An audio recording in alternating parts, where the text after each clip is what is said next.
so windy today.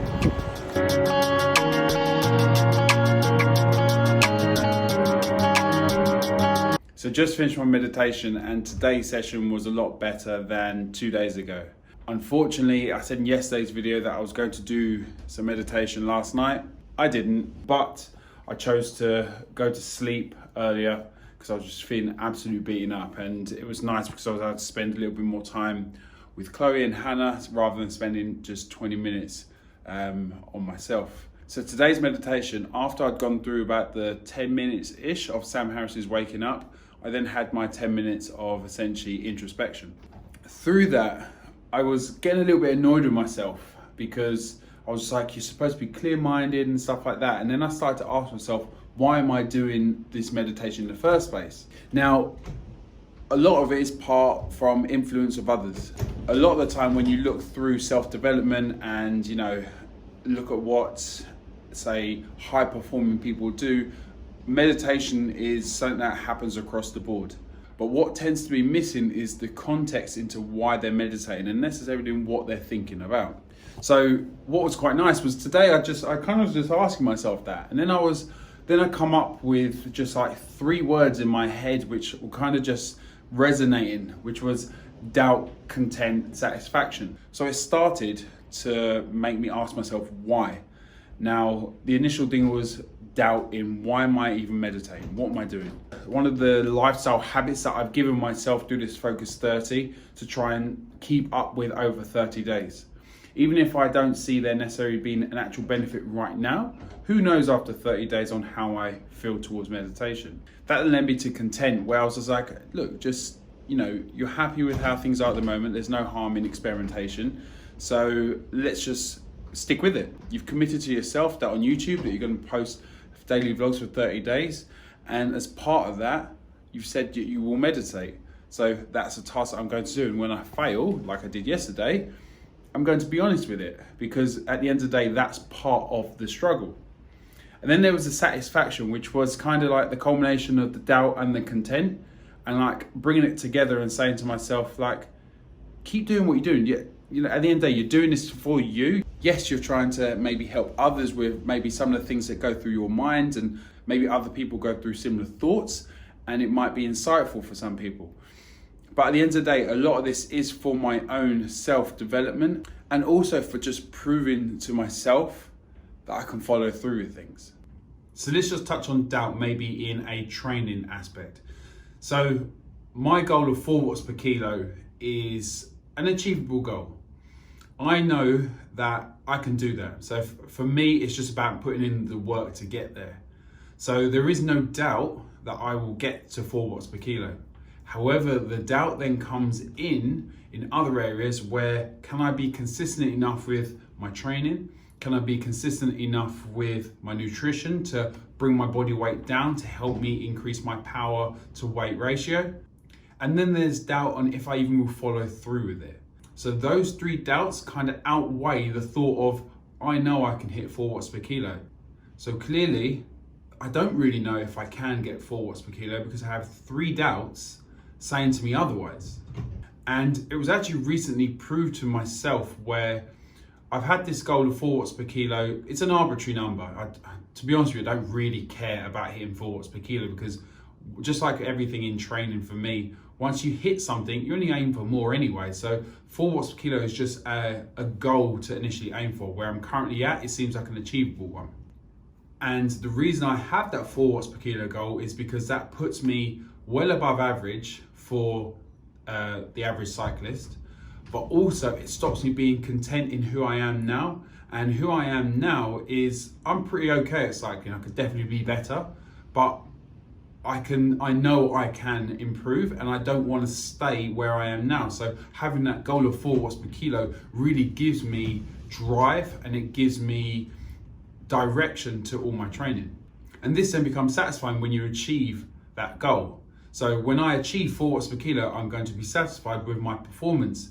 And then I go back through the cycle again. The next doubt will be, can I get to 4.5 watts per kilo? Can I get to 5 watts per kilo? And so on. Or it might be, oh, fuck this cycling shit, I'm done now, and move on to something else. And there's nothing wrong with that. because the whole point of living is experiencing. And for me, I've done that all throughout my training career. I started out with bodybuilding and enjoyed that. So in my second show, first one was a fitness model show, which I just wasn't about. And then the second one was a natural bodybuilding show. Come second, and I was really happy with that. But it just wasn't for me because I didn't want to work hard for something. And even if I was happy with the results myself, it was then based on someone else's opinion on, oh, that person has a good chest, or that person has good glutes, that person has good quads. It didn't sit well with me. So then I got into powerlifting. Now powerlifting is you pick it up or you don't. That's why I loved it. It was simple. You just pick it up, put it down. And I got quite good at that. I got some decent numbers across the board.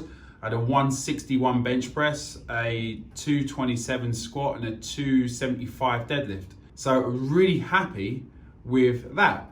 And again, that then put me, say, above average. And then I got content again because I was just like, well, you know, I'm strong. So there was no drive, there was no passion, because it's like, where am I going with this? Do I want to lift 300 kilos? Cool. Be good for Insta or good for YouTube, whatever, but does it really mean it? Do I want to put in that work to hit 300 kilos? It just wasn't driving me. And that then led me into CrossFit. So with CrossFit, it was great because it was strength training. And then I also had loads of skills that I was absolutely dog shit at, that I had to get better. So not only was I then below average, I only had one part which was, say, above average. I had to get better across the board, and I absolutely loved that journey. And doing CrossFit gave me the mindset of that constant improvement across the board. And I still enjoy doing CrossFit, but mainly I enjoy why I originally got into it, which was that the community aspect and, you know, training with others rather than necessarily doing it for myself. Because putting myself into, say, a Metcon pain cave isn't really what I'm about just in my shed on my own. I like to do that with others and, you know, suffer with others. And that then leads me into endurance, because in endurance training, when I was doing CrossFit, I was never that good at like the engine work. I've run a marathon before, didn't do it in a great time. It was like 4 hours and something. Can't remember off the top of my head, it was like 4 hours 20 or something. So definitely nothing to write home about, but I've done one. And at the time, I was like, yeah, I'm gonna do another one, I'm gonna do an Ironman, but again, it then wasn't a want. However, now it's come full circle. I'm now back in the endurance world, and I'm actually taking it a bit more seriously now. Friendly competition amongst the Beyond the Saddle coaches, Max and Dan, because Max was similar to me, as into that point where because Max was similar to me, he needs to lose some weight. So as he gets more powerful, his power to weight ratio improves, and he's absolutely killing it at the moment. And Dan is just a powerful cyclist, you know, absolutely great at climbing, and he was someone that I looked to try and beat essentially. And that was the same as with Max. I'm looking to try and always stay ahead of them, but that's what friendly competition is. And the best bit about it all is it's what keeps me on my toes, and it keeps me looking to get better, because I could easily just stay where I am now. I'm at, say, 3.3 watts per kilo. I'm quite good, I'm all right. I like racing and it's fun, but I want to be better. I don't want to just be content, I want to strive for more. So in summary, to doubt is essential for progress. If you stay content with where you are, then you'll fall behind, because the world continues spinning around and keeps going on. Everyone else is striving to be better. So if you don't, you will just get left behind very quickly. However, it is important to show gratitude and be grateful, and then content for where you are right now. And that's something which I'm trying to definitely get better at, and appreciating where I've come from, but understand that I still have a way to go, and I want that to be a continuous cycle. And every time you overcome a doubt, you become satisfied with your progress, and you feel happy. And then you can go back to the start again, because you now have a new doubt of, can I get even better? Or can I do this? Or can I do whatever it is? So it's that constant striving for more and constant striving for better. Now, when I'm 60-year-olds, will I really give a shit about having 4 watts per kilo or deadlifting 275 or no? But these are all experiences that have built me up into the person I will become when I'm, say, 60, 70, 80, whatever. These are the type of experiences that I can talk to, say, Chloe about, my daughter, as she goes through life. And because I've lived experiences, I've pushed myself. I've not just been content with who I was. I was always striving for more. Because I always want to strive for more while I still can. Because if for any reason I can't anymore, I want to know that I can look back and be happy with everything that I've tried to do and everything that I've achieved over my lifetime. It's a bit deep, but you know, being on your deathbed, you don't want to look back and saying, yeah, it was all right. I love to look back and think I constantly push myself. I constantly tried to be better. I always try to help people. And it's that kind of question or thought process that leads me to constantly trying for more. So anyway, a bit of a ramble. Don't know where that come from. Well, I do know where it come from. It come from the meditation. So maybe that's why I'm meditating at the moment, for getting these thought processes. Because it's definitely made me think now about those three words, that doubt, content, and satisfaction, and kind of visualizing that circle.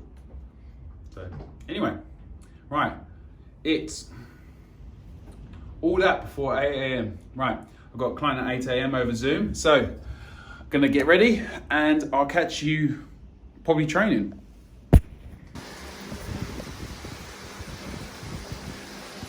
Okay, so back in the saddle. Got some 40-second peak power intervals today on Zwift. Really looking forward to this. So the idea of this will be 10 seconds standing at the saddle as much as I can, 20 seconds seated and get as much as I can, then 10 seconds, the last 10 seconds to get up out of the saddle and just really finish off working on getting as much peak power as possible during that 40-second window. I believe I have 4 of those, but I'm not too sure. Can't quite see on the screen, but there's a lot of intervals to go through, so looking forward to it. So just warming up now, getting the mind right, getting ready to essentially leave it all out there. And then I'm gonna follow it up straight into a run. So as I mentioned in the previous episode, I'm doing a duathlon, so I've got to kind of get comfortable going from bike to run. Not necessarily that I'm going to be doing peak power sprints and then going into a run, but it is what it is today. So that's what I'm going to be doing. Maybe the run might not be as good, might just be a steady run, but we'll see. Anyway, enough talking, let's get into it. Round 4, 10 seconds.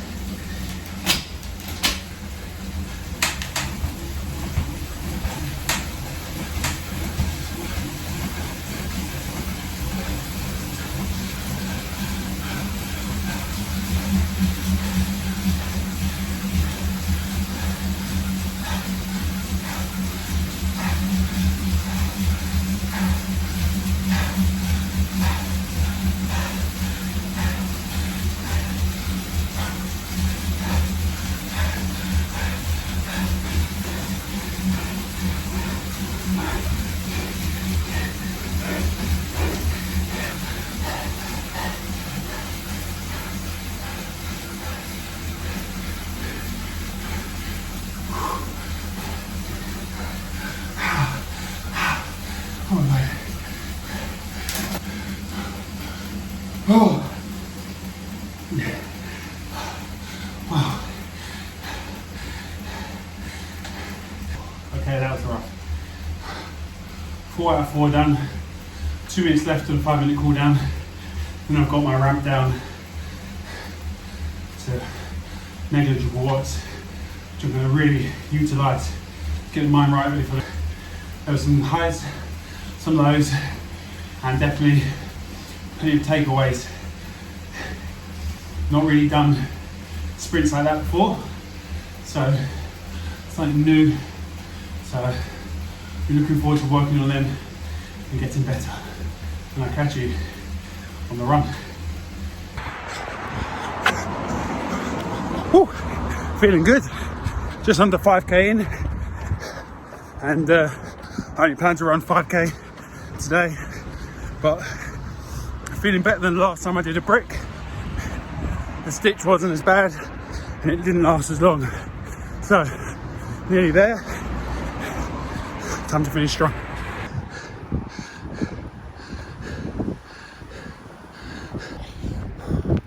Went a little bit above and beyond there.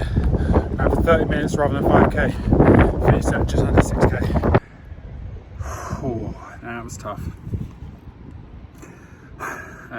Finished the run at 5.82k, which was good.